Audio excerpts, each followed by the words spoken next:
ग्वालियर में जन आशीर्वाद यात्रा के दौरान फूलबाग चौराहे पर मुख्यमंत्री शिवराज सिंह चौहान की सभा के दौरान कुर्सियों को लेकर मचे बवाल और सिंधिया गुट एवं बीजेपी के नाराज नेताओं ने मंच पर ही कहासुनी पर कांग्रेस प्रवक्ता और प्रदेश उपाध्यक्ष आरपी शर्मा ने टिप्पणी की है।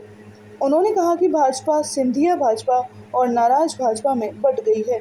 भारतीय जनता पार्टी का जो संघर्ष है वह स्वयं से है। ग्वालियर में अवसरवाद की सभा थी जिसमें सिंधिया भाजपा से नाराज भाजपा के एक नेता का अपमान किया और नाराज भाजपा ने सिंधिया भाजपा के नेता का अपमान किया। मुझे लगता है कि जनता भी भारतीय जनता पार्टी को संदेश दे रही है कि पहले अपना आपसी संघर्ष खत्म कर लो। आपको बता दें कि रविवार को ग्वालियर के फूलबाग मैदान में जन आशीर्वाद सभा के दौरान वेद प्रकाश शर्मा और इमरती देवी के समर्थक कुर्सी न मिलने पर भिड़ गए थे। इसके बाद केंद्रीय मंत्री तोमर और सिंधिया को खुद इनका झगड़ा खत्म कराना पड़ा। भाई साहब, कल जो कार्यक्रम किया गया था उसमें गुटबाजी सामने आई है, किस तरह से इसको आप देखते हैं? देखिए, भारतीय जनता पार्टी का जो संघर्ष है वो अब स्वयं से है। आप देखिए कि विगत दिवस जो है धन लूट और अवसरवाद की जो यात्रा थी उसके एक कार्यक्रम में सिंधिया भाजपा ने नाराज भाजपा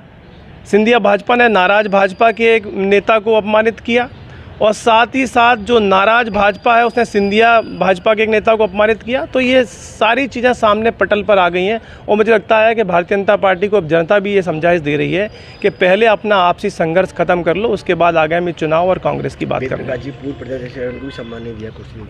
देखिए, वही मैंने कहा कि वेद प्रकाश जी जो हैं, जो नाराज भाजपा के नेता हैं, उनको महाराज भाजपा ने अपमानित किया और जो इमरती देवी हैं जो महाराज भाजपा की नेता हैं उनको नाराज भाजपा ने अपमानित किया। तो वो तो ये चलता रहेगा संघर्ष, तो आखिरी दिन तक आप देखेंगे। और ये 230 पे जो चुनाव लड़ रहे हैं ये 30 पे सिमट के रह जाएंगे। देखिए, कोई नाराज नहीं हुआ। वेद प्रकाश शर्मा जी हमारे ग्वालियर चंबल के आदरणीय राजनेता हैं, इमरती जी सम्मानित राजनेता हैं, तो कोई नाराज़गी का विषय भारतीय जनता पार्टी नाराज़गी ये विपरीत हो गए। यहाँ एक ही विषय होता है कि एकजुट से प्राणपण होकर भारतीय जनता पार्टी के लिए कार्य करना। अब की बार फिर भाजपा सरकार हमारा लक्ष्य है।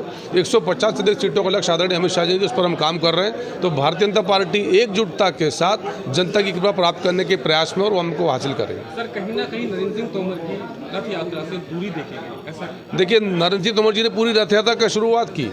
परसों तक मुरैना तक के कार्यक्रम में भीगती बारिश में नरेंद्र सिंह तोमर जी भिंड के कार्यक्रम में है। उस कार्यक्रम से कल देर रात लौटे, तो उसको गुटबाजी जैसा विषय नहीं है। उनके दूसरी व्यस्तताएं थी, इसलिए कल के कार्यक्रम में नहीं थे।